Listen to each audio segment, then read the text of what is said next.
Hello বন্ধুরা, আজকে আমার বোলপুর শান্তিনিকেতনে খাদি মেলা, আমাদের যে মেলা চলছে সেই মেলাতে গেলাম এবং ঘুরে দেখলাম 98টা স্টল বসেছে এবং প্রতিটা স্টলে ভালোই ভিড়, মানুষ ভালোই ভিড় করেছে। খুব সুন্দর সুন্দর পোশাক সাজিয়ে বসেছে, দূর দূরান্ত থেকে এসেছে খাদির শিল্প। এছাড়াও আমি চোখে পড়লো একটা Jammu and Kashmir stall, Jammu and Kashmir থেকে স্টল এসেছে, খুব ভালো হয়েছে।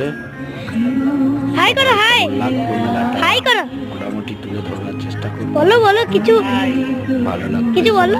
খাদি মেলা, হ্যালো খাদি মেলা, হাই যে সার্কাস মার্কেট, পাশে সকলে এসে দেখতে পারেন। খুব সুন্দর অনুষ্ঠানও হচ্ছে, অনুষ্ঠান।